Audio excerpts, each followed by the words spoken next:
We are back in another studio scene. We will cover the depth of field on this lesson. There are a few new and very useful features. First, let's set a camera angle. I will use a square frame. I'm pressing the gear icon from the asset editor and go to the output settings. As you can see, the scene is set to HD format. When you activate the same frame, the scene will be clipped from the top and the bottom corners. I am selecting the square framing and the edges adjust instantly. This dark area will not be rendered. I will close in on the objects. We will examine the depth of field effect between these two objects. I am selecting the zoom tool and set the value at the lower right corner to 35. That is the default value.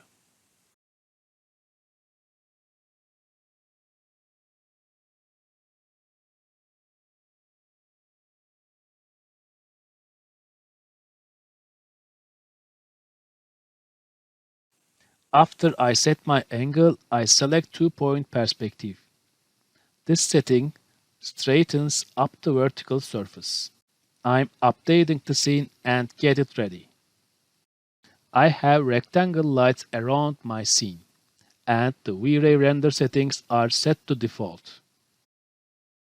I'm turning the sunlight and the environment down.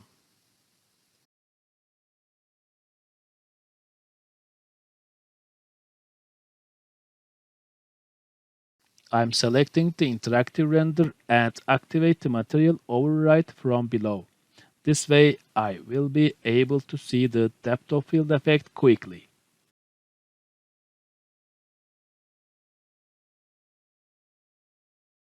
Let's run the interactive render and see the results. The noises does not disappear at all. We need a denoiser.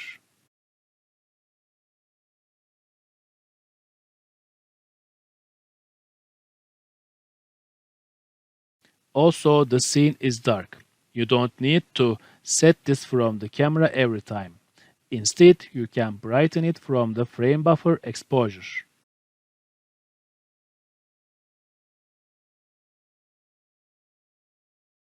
Looks good. Let's leave it for now.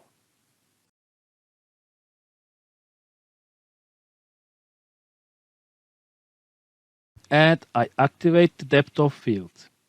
There is a blur according to the default settings on the camera. I'm stopping the render, sorry. I forgot to open the denoiser. To get it fast, I select the NVIDIA AI.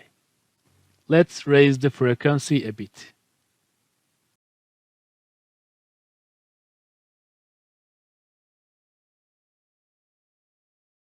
I'm restarting the render and you can see the denoiser quickly cleans things up. But what determines these blurry areas? If you remember from vray 2.0, we had a plugin. You would know if you use it, get camera distance from the tools. It gives the distance of the point under the mouse cursor from the camera. It gives this is a value as inch. You can see these values at the bottom right. For example, here it says it's 46. So is there a feature like this in V-Ray? There is now.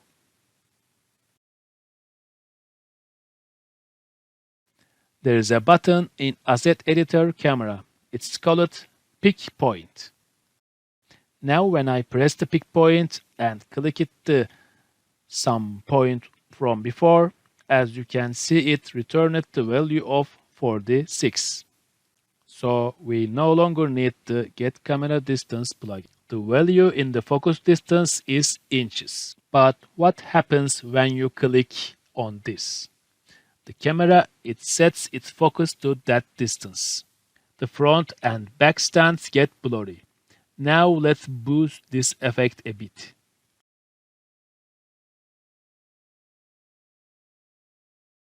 The parameter we need is the f number. It is the same logic with the real photo cameras.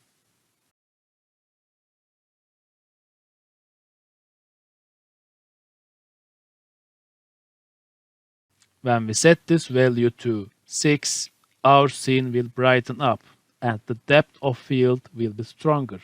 The noiser is quickly cleaning the background. When we set the value to 4, the scene got overexposed.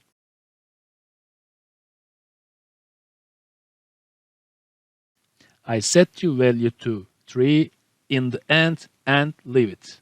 I need to use the shutter speed to fix the scene. For example, let's set it to 900 and rebalance it. Now you no longer need this. I revert it back to 300 again. Of course, you will use it from time to time. We can lower the frame buffer exposure and fix the overexposed zones.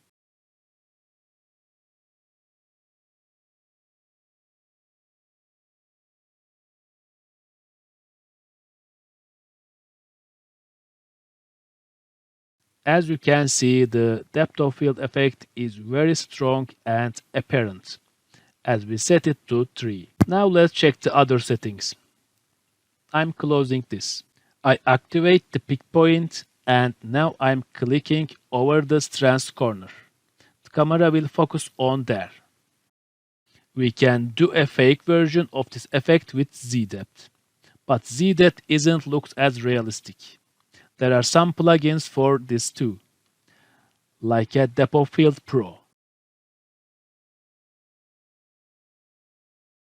If you find this, definitely use it.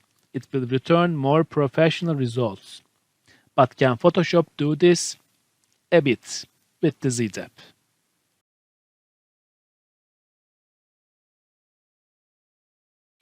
But with the same Z-depth channel, you can get the better result using Depth of Field Pro plugin.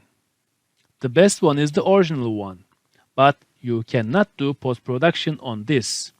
The objects at the background will be blurry, which will create problems when it comes to selecting them. These plugins will save you time, as this effect extends the render time considerably.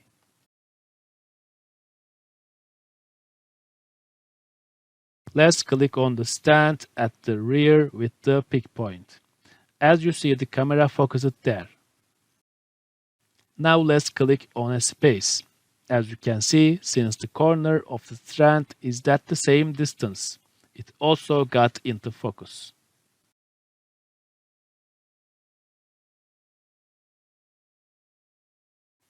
And then there is the defocus in the settings. It can make the blurry objects even blurrier or more clear.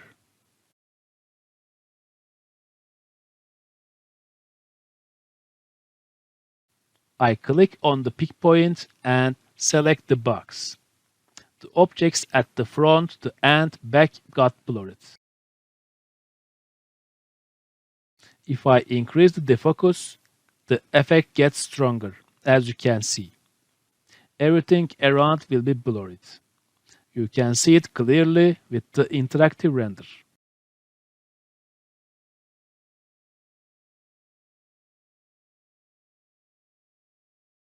You can get a real 50mm lens effect here. Now let's examine the camera target a bit.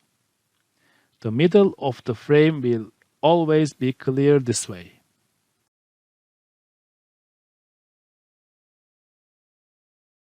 I'm lowering the defocus a bit. And yes, the effect showed itself off. What I mean is, in your mind, place a crosshair in the middle of your scene, and this point will be always clear.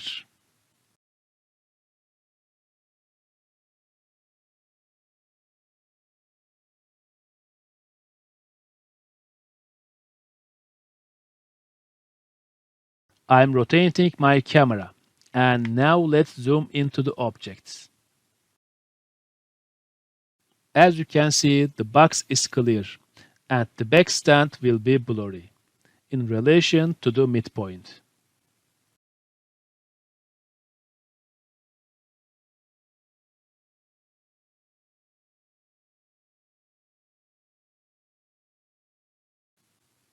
I hope the depth of field lesson was informative.